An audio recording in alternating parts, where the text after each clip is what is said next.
그러면은 이 그 네덜란드 사람들이 유럽인들이 여기 왜 왔을까요? 인도네시아에. 뭐 아시는 분은 다 아시겠지만 후추 때문에 왔죠. 향신료, 뭐 육두구나 정향 같은 것들 가지고도 왔지만 제일 인기 있었던 거는 후추였습니다. 그러니까 후추가 거기 유럽에서 나지 않잖아요. 근데 유럽 사람들은 원하잖아요. 그러니까 멀리까지 와서 가지고 갔던 겁니다.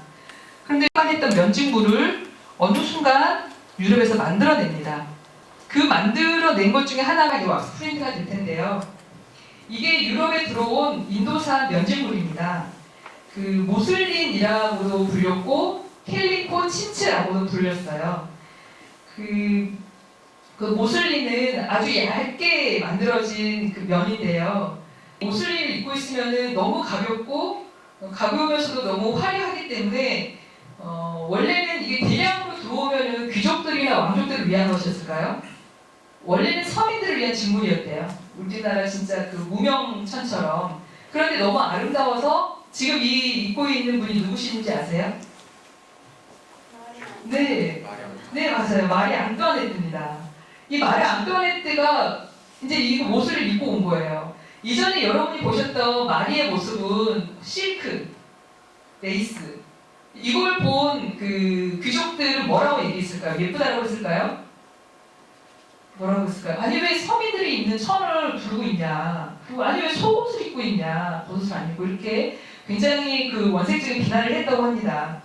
하지만 그거에 대한 그 인기는 끊을 수가 없었어요. 그러니까 정말 서민들부터 말에 앙뚜아네까지 왕비가 이렇게 입으면은 다른 귀족들도 이렇게 있겠죠. 이런 그 선풍적인 인기는 프랑스뿐만 아니라 영국도 그랬어요. 영국의 한 17세기, 18세기 정도에 되는 그때를 배경으로 하는 드라마를 보시면, 연극 같은 거 보시면은 여자들이 하얀색, 하늘하늘한 그 드레스를 입고 있거든요. 뭐 오만과 편견 이런 거 보시면은. 그리고 이 하얀색뿐만 아니라 이렇게 이제 무늬가 있는 것들을 입고 있어요. 모슬린은 그렇게 얇은 면직물이고 캘리코는 그게 염색이 되지 않는 조금 좀 두께감이 있는 면직물이에요. 거기 보면 제가 하얀색 직물도 가지고 왔잖아요. 저거는 이제 면직물은 아닌 것 같아요. 면은 아니고 그 합성이긴 하는데 그 하얀색 천이 가지고 있는 그런 깨끗함이 어떤 건지 그냥 좀 보시라고 가지고 온 거예요. 그래서 캘리코는 그냥 면직물이었어요. 그러니까 모슬린은 인도의 벵골이나 그 구자라트 지역에서 나는 정말 전통. 그래서 이거는 너무 귀했기 때문에 인도의 대표적인 수출품이었습니다. 그리고 그 또 하나는 이제 캘리코 지역에서 나는 이런 그 하얀색 면직물이 있었고요. 거기에 염색을 한 게 친치였습니다. 이 직물들이 들어오니까 모직물과 견직물만 입던 또는 린넨, 벨벳 정도 입던 유럽 여성들에게 너무 놀라운 세계였어요. 예쁘기도 하지만 너무 시원하고 그리고 또 세탁이 용이하고 그렇게 되면서 유럽을 이 인도산 면직물을 유럽을 떨게 했는데요. 두 부류의 사람들을 떨게 했습니다. 먼저는 아까 말한 그 여성들의 가슴을 뛰게 했겠죠. 또 하나는 누구를 떨게 했을까요? 그 모직물과 견직물을 만들던 노동자들을 떨게 했어요. 영국에서의 국가 섬유산업은 모직이었고 프랑스는 견직이었거든요. 그런 고급스러운 직물이 아니면 상대를 하지 않았어요. 그리고 이런 면직물 같은 그 후진국에서 야만 국가에서 만들어지는 직물은 우리나라에서 만들 수 없다고 생각했었는데 귀족들도 안 입으니까 이게 판매가 되지 않으니까 일자리가 없어지게 되는 거잖아요. 그래서 1791년에 런던에서 이 섬유업자들, 노동자들이 들고 일어납니다. 그러니까 폭동이 일어나요.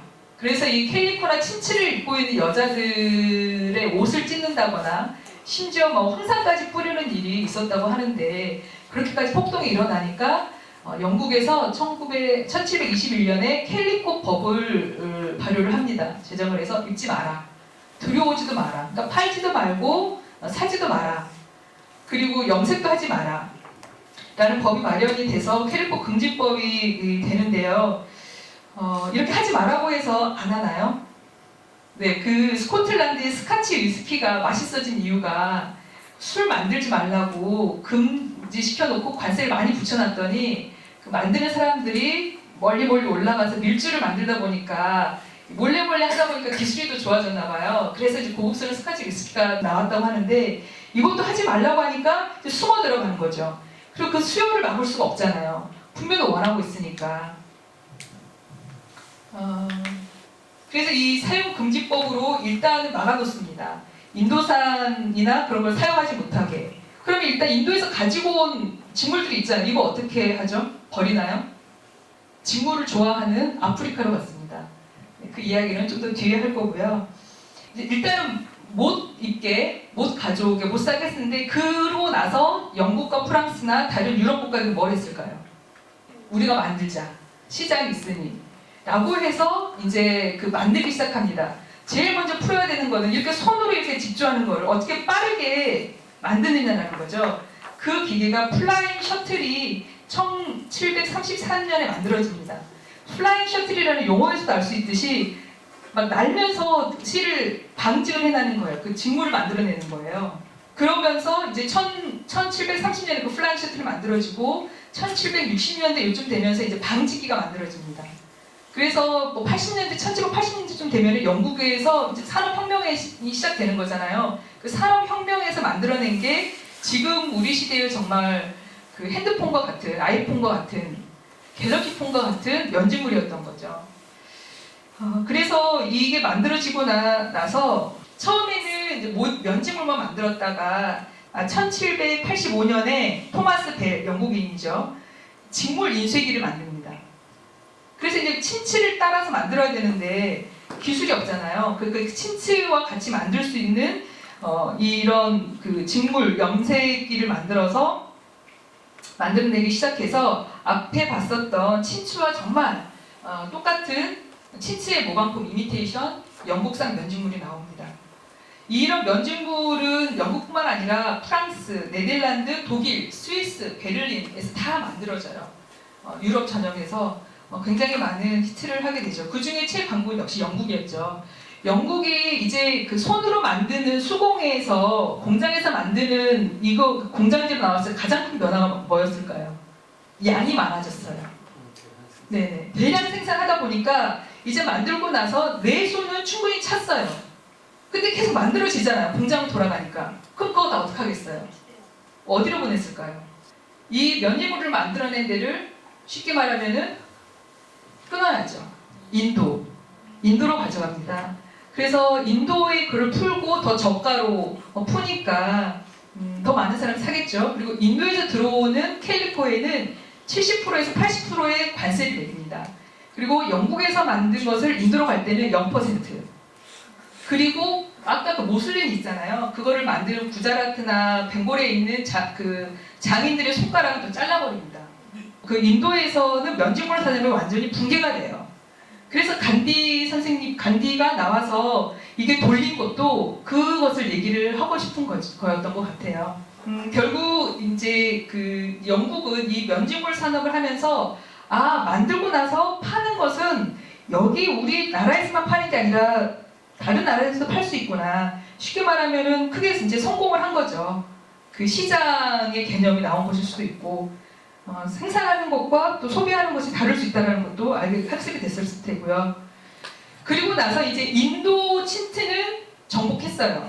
카피 정복. 그 다음에 정복하고 싶었던 거가 바로 인도네시아 바틱이었습니다. 그래서 여기 나와 있는 네덜란드 분리수코나 영국의 ABC는 다 이전에 친트를 만들었었던 회사들이에요. 그러니까 아버지 때에서 친트를 염색했었던 데에서 이제는 인도네시아 바틱을 모방을 해보고 시작합니다. 근데 영국에서는 그 기술이 잘 극복이 안 돼요. 잘 안 만들어졌었던 거예요. 그런데 네덜란드에서는 이게 이루어집니다. 그때 결정적인 역할을 했었던 게 뭐였을까요? 아까 토마스 벨의 그 롤러 프린터기가 있었잖아요. 여기서도 이제 프린터기를 바꿔줘야 돼요. 그 자바 바틱을 모방할 수 있게 해준 프린터기가 바로 페로 프린트입니다. 페로는 그 루이 알레산드르 페로라는 사람인데요. 1834년 프랑스에서 만들어진 그 롤러 인쇄기예요. 이거는 직물을 여러 번 인쇄를 할 수 있기 때문에 그 자바 바틱은 색깔이 여러 가지라고 그랬잖아요. 그래서 그 색을 구현해낼 수 있었던 것입니다. 그래서 이게 페로타지 기법이라고 해서 이 페로타지 기법으로 블리스코를 중심으로 자바 바틱에 대한 시연이 그 이미테이션이 이제 이루어지게 됩니다. 그러니까 자바 수제 바틱의 공장화 또는 산업화가 시작된 거죠. 하지만 이제 문제가 있었어요. 공장에서 만들다 보니까 손으로 만들 때는 나오지 않는 이제 크랙이 생기는 것입니다.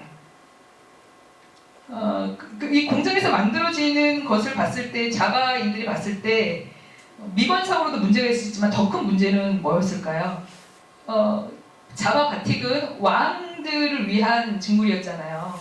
그래서 아마도 영국이나 아니면 네덜란드에서 이걸 만들었을 때는 이거 그럼 우리 전통 수제 바틱보다는 좀 거기까지는 아니지만 한 3분의 2가격은 받을 수 있지 않을까? 그래도 고가였겠죠. 고가를 받았으면 좋겠다 했겠지만 이거는 질이 그만큼 되지 않는 데다가 정신이 없는 거죠. 장인 정신도 없는 거고 혼도 없는 거고 이름도 없는 거고 명칭도 없는 거예요. 그러니까 이거는 진짜 바틱이 아니에요. 그래서 이제 팔리지 않습니다. 그럼 이렇게 공장에서 만들었는데 이거 좀 또 어떻게 해요? 이렇게 면화와 면직물로 인해서 글로벌 시장이 만들어지는데요. 제가 이제 앞에 제목으로 쓴 글로벌이 이제 이런 의미에서의 글로벌입니다. 본의 아니게 좋아하는 것을 찾기 위해서 가져가기 위해서 교육을 시작하다 보니까 글로벌 네트워크가 만들어졌는데 처음 그 후추를 원했었지만 아프리카 사람들은 후추보다는 섬유를 더 좋아했다고 해요. 기록에 보니까 15세기 때부터 이미 아프리카 사람들은 섬유를 좋아하는 거예요. 그래서 그 섬유를 가지고 오고 대신 아프리카에 많은 금과 상아와 노예를 그 유럽 사람들한테 줬던 거죠. 하지만 그 당시 15, 16세기에 유럽에서 가지고 온 그 모직물과 만약에 견이나 린넨 정도는 사용할 수 있었겠지만 그런 게 실제 아프리카에서 입을 수 있었을까요? 어렵겠죠. 근데 이 면직물이 들어오면서 완전히 전환이 되는 것 같아요. 면직물은 아프리카 사람들도 충분히 입을 수 있었으니까. 이렇게 인도와 인도네시아의 면직물이 들어오면서 새로운 아프리카와 연결된 아시아와 유럽과 아프리카를 연결하는 새로운 루트가 만들어집니다. 그런데 문제는 유럽에 면화가 나나요? 나지 않아요. 재배할 수가 없어요. 그거 어디서 가져와야 돼요? 인도에서 가져오는 건 싫고 우리가 땅을 따로 새로 만든 거죠. 그래서 북아메리카, 남아메리카, 브라질이나 미국에 그 재배하는 사람이 있어야 되니까 이제 노예들 가서 경작하게 하죠. 목화가. 노예들이 가서 목화를 만들어서 그거를 영국에서 보내면 영국에서 그걸 면직물로 만들어서 유럽 내수 시장도 커버하고 아프리카와 뭐 인도나 전 세계 시장에. 그래서 1850년대 정도 되면은 세계 교역량의 80%가 영국의 면직물이었다고 해요. 그래서 유럽에서 생산되지 않는 면화 그리고 유럽에서 생산이 아니라 소비되지 않는 유럽에서 소비되지 않는 면직물이 있었는데 그게 바로 그 자바네즈예요. 그러니까 바틱을 모방한 자바네즈는 유럽인들의 뭐가 아닌 거죠? 취향이 아닌 거야. 그런 화려함, 그런 문양. 인도네시아 바틱을 모방해서 문양을 만들었을 거 아니에요. 여러분도 생각해 보세요. 유럽인들이 그런 화려한 것을 입고 있다는 게 좀 상상이 되나요? 잘 안 되죠? 네. 여튼 소비되지 않았습니다. 그 면직물 시장이 바로 아프리카가 됐었던 거죠. 팔리지 않는 왁스 프린트의 새로운 시장으로 아프리카, 특히 서아프리카가 됐습니다. 그래서 아프리카 시장에 이렇게 많은 그 왁스 직물들이, 왁스 프린트들이 이렇게 들어오게 됐었는데요. 이렇게 하게 되면 이게 상품으로 들어왔잖아요. 물건 번호, 제품 번호, 뭐 BN-1856 해가지고 제품 번호를 해가지고 들어왔는데 이거 이렇게 딱 팔리면은 잘 팔렸을까요? 뭐 잘 팔렸을 수도 있죠. 뭐 예쁘게 화려하고 신상으로 나왔으니까. 하지만 뭐 꼭 그런지 모르겠지만 의류라는 게 유행이라는 게 있잖아요. 그래서 좀 질리기도 하고 상품이라는 게 원래 도는 거잖아요. 그리고 이거를 입기 시작한 게 거의 한 100년 정도 됐거든요. 이게 100년 동안 뭔가 직물 하나를 입는다라는 게 그게 쉽지 않잖아요. 우리 여성들은 알잖아요. 여성들은 알거든요. 쉽지 않은데 어떻게 100년의 이상을 넘어서 제품에 대한 소비가 아니라 그 지역의 서아프리카 지역, 더 나아가서는 사실 서아프리카뿐만 아니라 전체 아프리카에서도 볼 수 있거든요. 그런 아프리카인들의 문화가 될 수 있었느냐라는 거죠. 거기에는 그 상품으로서의 가치 이외에 문화가 되는데 중요한 그 역할을 하게 된 이유가 있습니다. 거기에서 바로 아까 그 우리 아프리카의 전통 직물과 연결고리가 되어지는 것 같아요. 워낙에 색깔이 있고 문양이 있는 거를 좋아했어요. 또 하나 연결고리가 뭐가 있죠? 그 이름과 문양이 있었잖아요. 상징. 단순히 우리나라도 그 민화에도 그림에도 다 의미가 있었던 것처럼 이 옷을 입는다라는 게 단지 예쁜 옷, 나한테 어울리는 옷을 입는 게 아니라 나에 대해서 뭔가 얘기해주는 옷을 갖게 된 거예요. 그럼 그 이야기를 어떻게 이 왁스라는 제품과 상품과 나의 삶에 연결을 시켜준 그 이야기의 고리 역할을 누가 했을까요? 시장 여성. 그래 아프리카에서는 시장 여성이라는 용어가 있더라고요. 아프리카 시장 여성. 그러니까 우리한테는 사실 우리는 시장에 가면은 할머니들, 어머님들이 많이 파시잖아요. 그래서 이 개념이 어렵지 않은데 아프리카 시장 여성에 대한 연구도 꽤 많이 있더라고요. 그러니까 보통 남자들이 어떤 상업을 하지 않고 여자들이 시장에서 상업을 한다는 게 서구 세계에서는 조금 쉽지 않은 거였나 봐요. 그래서 이런 비공식 경제 주도자이면서 시장에서의 뭔가 중요한 역할을 하는 사람들이 바로 여성들이었습니다. 이거 왼쪽에 이 사진 이제 현대 사진인 것 같아요. 그 블리스코나 이런 데서 물건 대량으로 오잖아요. 막 두루마리로 크게 오면은 이 여성들이 시장 여성들이 이제 재단을 하는 거죠. 보통 단위가 6야드, 16야드 이렇게 돼 있었대요. 그렇게 이제 단위로 파는데 이제 그런 거를 흥정을 하고 또 이제 그 여러 지역에서 소매자들이 오면은 이제 숙소도 있어야 되잖아요. 숙소도 잡아주고 돈도 대출해주고 뭐 이런 역할들을 했을 것 같아요. 그리고 이제 할 때 이제 우리는 도매와 소매에서 중요한 거는 딱 하나죠. 뭐 싸게 가져가면 되는 건데 여기에서는 다른 얘기들을 많이 했었던 것 같아요. 마치 미장원에 가면은 이런저런 얘기들을 많이 하잖아요. 뭐 남편 얘기, 자식 얘기, 딸 얘기, 결혼 얘기, 뭔 얘기, 뭔지 이혼 얘기 다 하는데 여기에서도 아마 그 소매상들이 물건을 가져가서 이제 고객이 아니라 사는 사람들 만났을 때 이거 얼마예요? 깎아주세요. 뭐 다른 거 있나요? 저한테 어울리나요? 뭐 이런 정도가 아니라 우리 집에서 이번에 또 애가 또 사고를 쳐서 얘는 공부를 하는지 안 하는지 ABC도 몰라요. 막 이런 얘기를 했을 거 아니에요. 그러면은 그 이제 파시는 분이 ABC 몰라요? 그럼 이거 가져가세요. 뭐 이런 식으로 직무를 줬었다고 합니다. 그래서 지금 얘기 들으면 우리 집 딸이 이번에 결혼을 하는데 뭘 입어야 될지 모르겠어요. 결혼해요? 그럼 이거. 이런 식으로 얘기를 하면서 그러니까 이야기를 파는 거고 그래서 옷을 고른다라는 거는 단지 그냥 그 천을 감는다는 게 아니라 메시지를 사는 거고 메시지를 전달하기 위한 뭔가를 사는 거가 됐었던 거죠. 그래서 이렇게 해가지고 돈을 많이 버신 분들이 계셨어요. 토고에 그래서 벤츠까지 사셔서 토고의 나나 벤츠라는 이름도 갖게 되었습니다. 이분들은 본인들이 워낙 조금 잘 사시는 분들이셨던 것 같아요. 그래서 본인들이 이 천을 가지고 잘 연출을 한 거죠. 머리에다가도 써보고, 그 다음 이렇게도 만들어보고, 재단도 해보고. 그리고 이제 보면은 여기는 안 나와 있는데, 아프리카 분들, 여성분들은 이 옷을 입을 때, 둘러입을 때 저희 보통 이 하얀색 있잖아요. 저 하얀색 재단 부분, 그 왁스에서 보면 그 하얀색 재단 부분을 이렇게 자르고 하잖아요. 제일 밑에. 근데 저거를 살려요. 왜냐면 저기에 뭐 ABC 왁스라든지 블리스코 왁스라든지 그 생산 메이드 어디와 같은 저게 품질 보증과 같은 거죠. 그래서 이제 지금 다 그런 건 아니지만 더러워 하시는 분들 이렇게 몸을 둘러싼 거 보면은 저 밑에 부분이 이렇게 남겨서 디자인 하시는 경우도 많이 있습니다. 그래서 이제 일상에서는 어떻게 입으면 되는지 또는 의뢰에서는 어떻게 입으면 되는지 이런 이제 쉐입들도 연출하는 방법도 알려주면서 이분들을 통해서 이제 이 직물이 팔려나가기 시작합니다. 그래서 이제 이 옷은 이분들한테 옷은 예쁜 옷이 아니라 이제 말하는 옷감이 되는 거죠. 손종원 선생님께서도 또 말하는 옷감에 대해서 또 그 말씀하셨기 때문에 더 보충해 주시면 좋을 것 같습니다. 이런 말하는 옷감 이름을 붙여주기 시작한 건데요. 아까 바틱이 지역마다 이름이 좀 다른 것처럼 여기에도 사람들하고 얘기하면서 붙여지는 이름이 조금씩 달라지긴 해요. 그래도 이제 대표적인 이름들을 몇 개 가지고 왔는데 이거는 뭘까요? 얘의 이름은 알파벳 ABC입니다. 그래서 이제 아까 얘가 ABC도 몰라요. 그런 용도는 아니고요. 나는 ABC 정도는 아는 여자야. 배운 여자다. 또는 나는 우리 자식을 교육시키려고 하는 정도의 의식은 좀 있고 그럴 만한 돈도 좀 있는 여자야. 좀 있는 여자야, 지적인 여자야라는 거를 얘기하는 옷입니다. 여기 보면은 ABC도 있고 숫자도 있고 자도 있고 손가락도 있고 뭐 그래요. 여기 칠판도 있고. 자, 이거는 뭘까요? 뭐 이거는 이제 그림에서도 나와 있지만 얘는 이렇게 몸통이 통통하잖아요. 몸이 이렇게 굵직하고 다른 애들은 다 좀 비리비리한데 그래서 좀 잘난 체를 했나 봐요. 야, 너희들이 나만큼 이렇게 운전하고 뭐 이게 돼?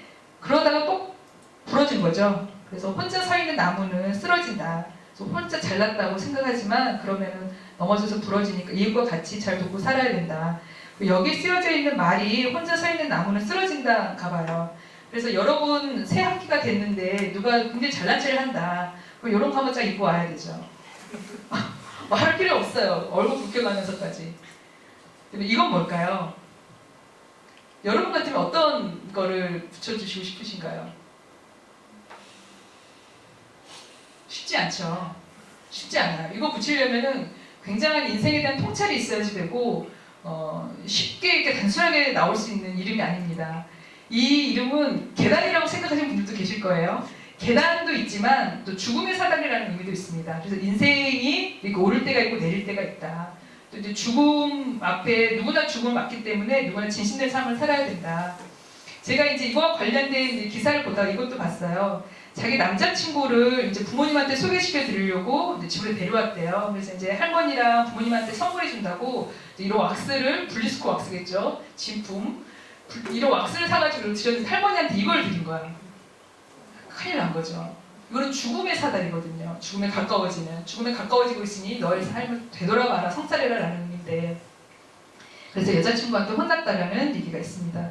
그래서 이 분리스코 왁스는, 그러니까 왁스는 딸의 그 엄마한테서 딸한테로 연결이 되고 딸이 없으면 이모들한테도 연결이 되고 이렇게 전달이 되는 거예요. 오래됐다고 버려지는 게 아니라. 그러면서 항상 그 직물이 가지고 있는 그 패턴이 가지고 있는 이름이랑 의미에 대해서도 꼭 알려준다고 합니다. 네, 이것도 굉장히 많이 알려진 유명한 패턴인데요. 이름은 레코드도 있지만 또 하나는 우물물입니다. 이게 돌이 하나 펑 터뜨렸을 때 이렇게 퍼지는 것처럼 네가 하는 말과 행동은 좋든 나쁘든 주변 사람들한테 영향을 미치니까 행동 단비하자 이런 개념이겠죠. 그래서 어느 나라에 있는지 정확히 기억이 안 나는데 그 공무원 조직에서 단합할 수 있는 날을 정한 거예요. 그래서 그 날은 이 한 가지 문양으로 된 왁스를 입는데 왁스 패턴의 옷을 입는데 그때 이제 됐었던 게 이 우물물이었던 거죠. 이 우물물 옷을 다 입고 있더라고요. 그리고 아프리카에서 굉장히 많이 보는 유명한 그다음 많은 사랑을 받고 있는 문양 중에 하나가 이 결혼식 꽃입니다. 좋은 의미를 가지고 있거든요. 결혼 생활의 행복과 아름다움, 그리고 가족에게 부와 성공을 가져다주는 꽃으로 의미를 가지고 있습니다. 이런 소통에 그 커뮤니케이션의 의미가 있는 게 문양인데 이 사진은 그런 거를 굉장히 이렇게 잘 보여주고 있는 것 같아서 제가 좀 가지고 왔어요. 입고 있는 것은 아직 못 봤잖아요. 근데 입고 있는데 여기에 머리에 마치 왕관처럼 두른 이 두건과 이 얼굴 표정 보세요. 보고 있니? 보고 있니? 그리고 뭘 자랑스러워하고 있나요? 아마도 아들 같아요. 나 아들 낳았다. 보고 있니? 너 너무 자랑스럽지 않나요? 이 여유로운 미소하며. 자, 이 여자분이 입고 있는 직물의 패턴은 이거거든요. 그게 이거예요. 자, 여러분 같으면은 여러분이 장사를 하셔. 근데 이제 왔단 말이에요. 그래서 아마 두 번째 부인이라고 생각해요. 아, 진짜 이번에 내가 둘이 아들 낳았잖아. 첫째 부인이 못 낳았는데 내가 낳았다고 머리 부분 내고 그래서 요걸 딱 줬어요. 요거의 이름은 여러분들 지금 뭐라고 지어주시겠어요?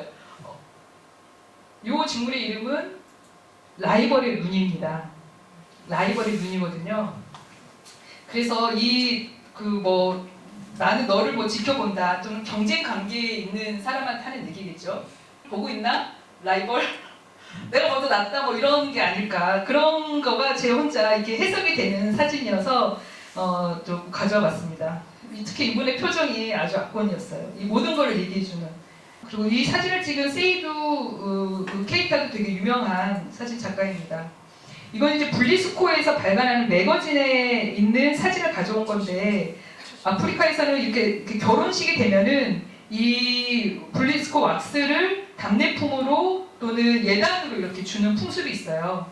그래서 이제 친구들은 친구들끼리 맞는 원단을 주고 또 친척들한테는 또 친척들한테 주는 원단이 있고 그래서 그 공동체 의식을 또는 이렇게 집단 의식을 만들어줘가지고 같이 나누는 또 풍습이 있다고 합니다. 그래서 이 왁스가 결혼식뿐만 아니라 장례식에서도 사용이 되고 이름 붙이는 날과 같은 그 중요한 의식에도 사용이 됩니다. 이거는 제가 22년에 그 세네갈에서 찍은 건데요. 일상복에서 여성도 이렇게 입지만 그 남자들도 있고요. 이렇게 이제 누비되는 것들도 있고 공항에 나오면 이런 조형물이 있는데 그거를 두르고 있는 게 왁스입니다. 이 잼의 뚜껑에도 왁스가 되어 있고 그 고래섬 섬에 갔을 때 큰 액자에 아프리카를 그 지도 위에 덮고 있는 게 온통 왁스입니다. 그러니까 누가 봐도 이런 왁스는 아프리카의 상징이라고 할 수 있을 텐데요. 그래서 독립이 되자마자 아프리카 사람들 전체를 다라고 할 수는 없겠지만 독립하고 나서 가장 하고 싶었던 거는 우리도 이제 만든다라는 것이었을 것 같아요. 그래서 이제 가나가 아프리카 나라들 중에서 가장 먼저 독립을 하는데 그 대통령 웅쿠르마도 독립하고 나서 얼마 후에 세운 게 이 GTP입니다. 가나 텍스타일 프린팅.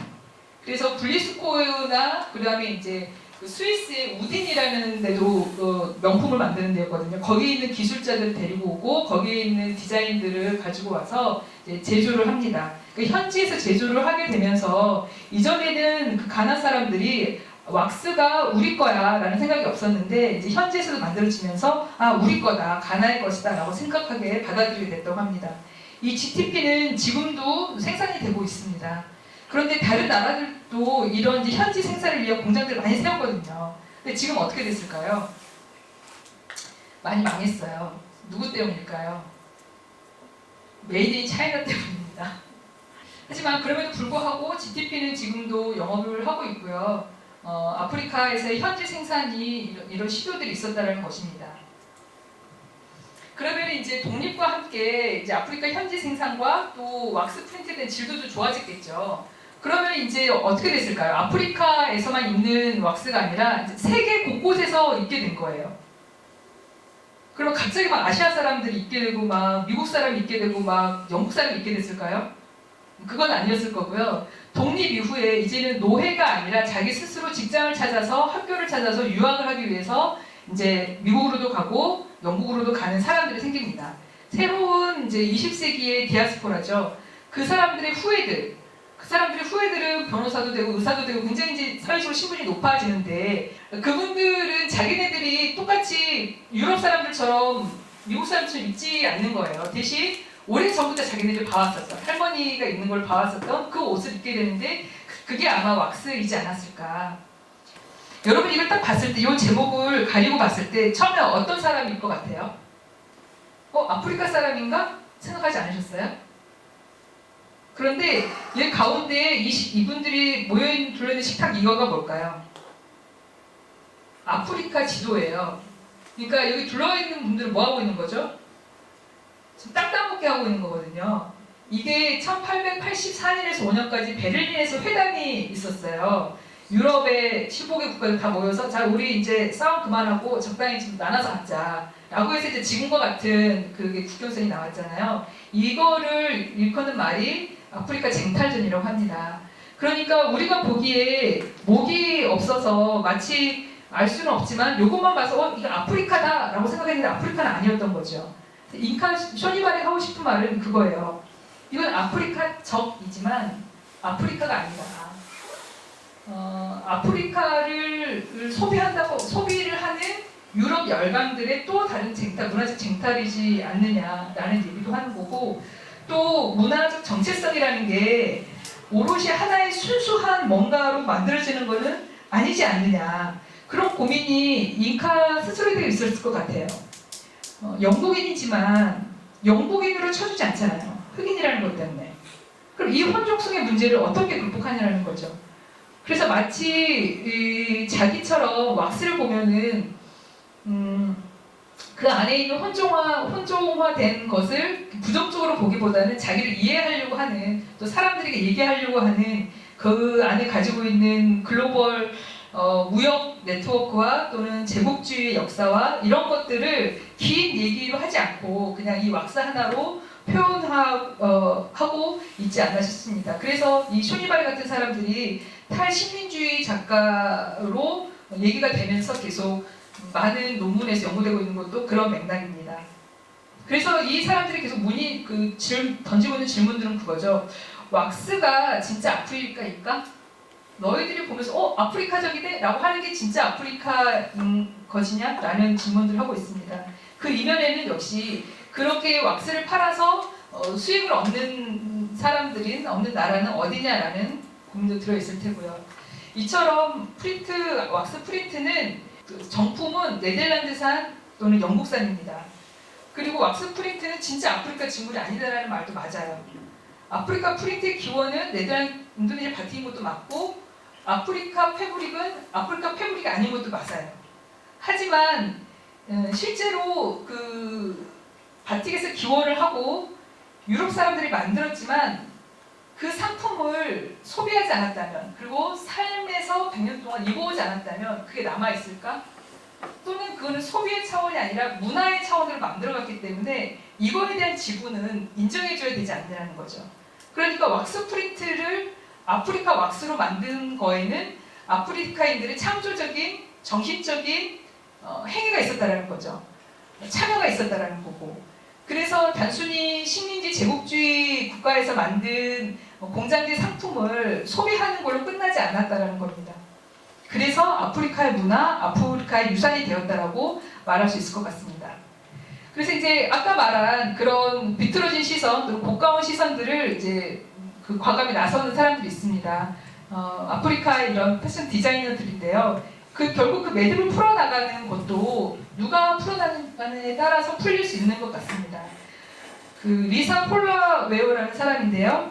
그 영국의 유명한 잡지죠. 우리나라 여성중앙 같은 그 라이프즈의 표지 모델로도 나왔습니다. 법학을 공부를 했지만 나중에 디자이너가 된 사람들이에요. 제가 이제 뒤에 나오는 아프로폴리탄에 대해서 얘기하겠지만 지금 그 70년대생이잖아요. 70년대, 80년대생 중에서는 변호사였다가 패션 디자이너 한 사람들이 몇 명 있습니다. 변호사였다라는 거는 변호를 하고 싶은 거거든요.